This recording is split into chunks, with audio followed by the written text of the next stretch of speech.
Breaking news. Leeds United and Burnley are back in the Premier League. That's right, two of English football's favorite emotional roller coasters have returned to the top flight, where the only guarantee is heartbreak, VAR meltdowns, and maybe, just maybe, some actual football. It's like watching your exes show up at your wedding, looking successful, sober, and swearing this time they've changed. So how did they do it? Let's recap the most dramatic, defensive, and occasionally champagne-soaked return to the Premier League in recent memory. 1. Leeds United. We're back, baby. And we brought goals. Leeds United, also known as the club that turns every season into an episode of Black Mirror's, absolutely demolished Stoke City 6-0. Dutch striker Joel Piroe pulled off a 20-minute hat-trick, just to remind everyone he's still him.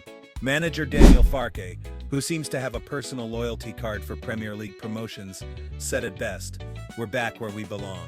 Translation: thank God the board didn't sack me after the playoff mess last year. And let's not forget the Ellen Road faithful. Those fans didn't just celebrate, they erupted. It was like someone spiked the Yorkshire tea with Red Bull. You had grown men crying, children chanting Joel Piroe's name like he's the second coming of Van Nistelrooy, and someone in a Liam Cooper jersey trying to crowd surf over the stewards.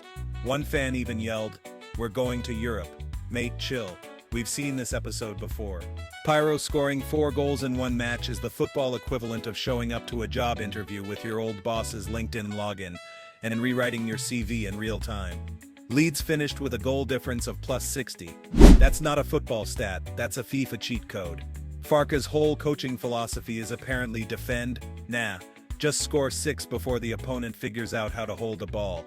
This promotion is redemption for that 2023 playoff loss to Southampton. A match so traumatic, Leeds fans still flinch every time someone says playoff in casual conversation. Ellen Road turned into the Champagne Olympics, but respectfully, can we also celebrate the fact that no fire alarms went off this time? 2. Burnley. Football's most tactical nap. Over in Lancashire, Burnley booked their return to the EPL with a 2-1 win over Sheffield United, their secret weapon, boring everyone to death defensively. Like literally. They conceded just 15 goals all season. 15. That's fewer than some teams concede in 1 month of watching YouTube defending tutorials. Manager Scott Parker, now on his 3rd Premier League promotion, summed it up: "We bored our way to the Premier League." Bold strategy, Scott. Mourinho would be proud. And can we talk about Scott Parker's sideline fashion? The man looks like he's about to give a TED Talk on minimalist trenchcoat philosophy.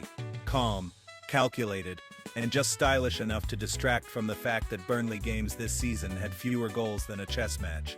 But somehow it worked. While other teams were out here chasing vibes and XG charts, Parker's Burnley simply said, "Let's not concede, ever." And then actually did it, repeatedly. Burnley plays like that friend who doesn't drink, doesn't text back, but always shows up on time and pays their share. Their defense was tighter than a British landlord during deposit return season. 12 clean sheets in a row? That's not defending, that's spiritual fasting. Josh Brownhill scoring both goals was cute, but let's not pretend Burnley didn't try to sleepwalk their way into a 0-0 and accidentally scored twice. Scott Parker has been promoted more times than a multi-level marketing rep on LinkedIn. Burnley's motto this year: "Thou shalt not concede. Ever. Under any circumstance." 3. Sheffield United. So close, yet so playoff. Meanwhile, Sheffield United looked up, saw the Premier League gates, and walked straight into the playoff trapdoor. After losing to Burnley, they now get to enjoy the psychological gauntlet that is the Championship playoffs. Congrats. You've unlocked anxiety mode. And honestly, you have to feel for Sheffield United. All season they've been that diligent student who aced every quiz, only to trip over a loose shoelace on exam day. Now they're heading into the playoffs, where logic, form, and table position go to die. If playoff history has taught us anything, it's that the best team rarely wins. It's usually the one with the strongest nerve, the fewest Twitter distractions, and a striker who decides to become prime Didier Drogba for 3 weeks. Sheffield's season was a solid 8/10, right up until Burnley showed up and said, "Not today, lads." Hamza Choudhury had to be physically restrained near the tunnel, either from attacking someone or just trying to escape the existential dread of yet another playoff campaign. They're joined by Sunderland and 2 others. Translation: it's time for the annual Thunderdome of mid-table desperation. Playoffs in the championship are like Squid Game with shin guards. 4. The title race. It's petty season. With 2 games left, Leeds and Burnley are tied on 94 points. But Leeds have the better goal difference, meaning the next 2 games will be a passive-aggressive showdown of who can crush small clubs harder. And make no mistake, this isn't just a race for silverware, it's a full-blown pettiness parade. Leeds and Burnley are eyeing each other like 2 uncles fighting over who brings the better jollof to the family reunion. Expect late-game goal celebrations, stat-padding substitutions, and possibly someone faking an injury just to waste time and protect a 3-goal lead. At this point, even the goal difference is getting personal. Leeds might start shooting from the parking lot just to pad the numbers. Leeds play Bristol City and Plymouth, while Burnley face QPR and Millwall. Translation: 4 episodes of Will It Bottle. Forget the trophy, this is about pride, goal difference and bragging rights on X, formerly known as Twitter, but we're still calling it Twitter because, come on. Daniel Farke is about to go full Bundesliga on Bristol City. Expect fireworks and a few emotional breakdowns. 5. Stats, shiny boots, and champagne showers. Leeds, 89 goals. That's not a football team, that's an Avengers-level offensive unit. Joel Piroe? He's not chasing the golden boot, he owns it. Burnley, only 15 goals conceded. Did they build their defense out of granite, or just hire monks to guard the goal?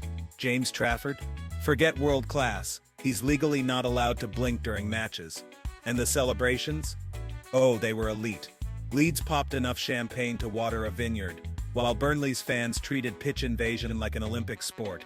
Someone even tried to hoist Josh Brownhill like Simba on Pride Rock.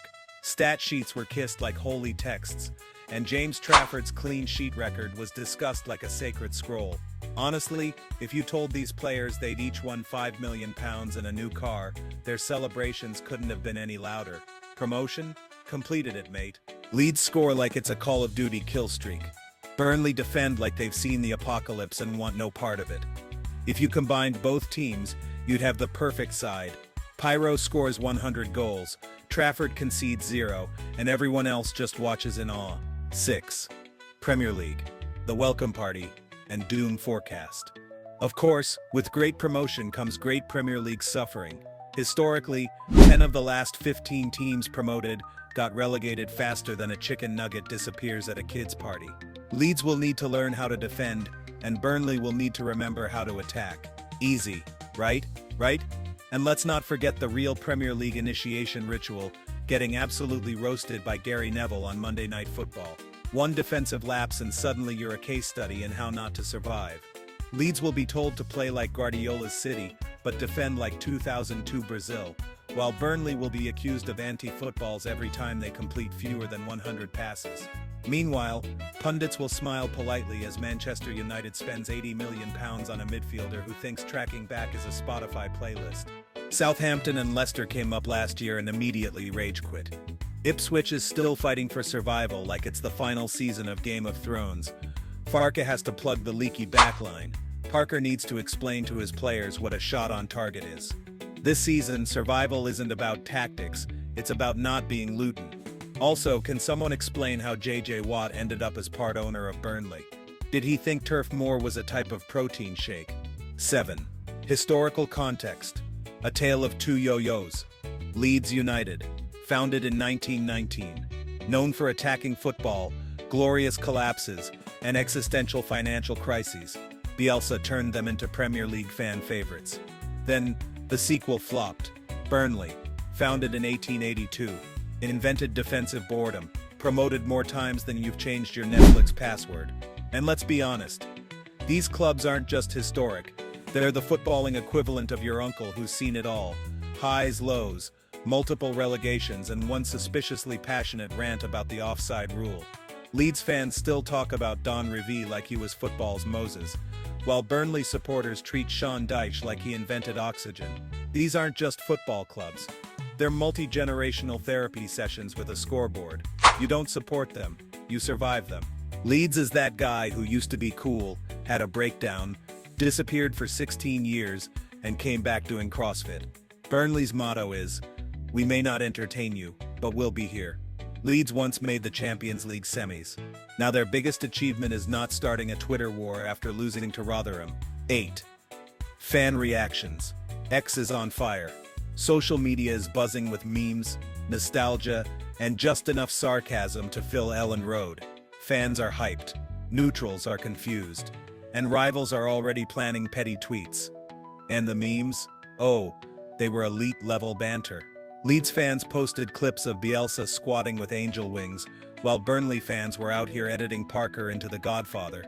Someone even photoshopped the championship trophy into a Greg's sausage roll, because nothing says British football joys like baked goods and promotion.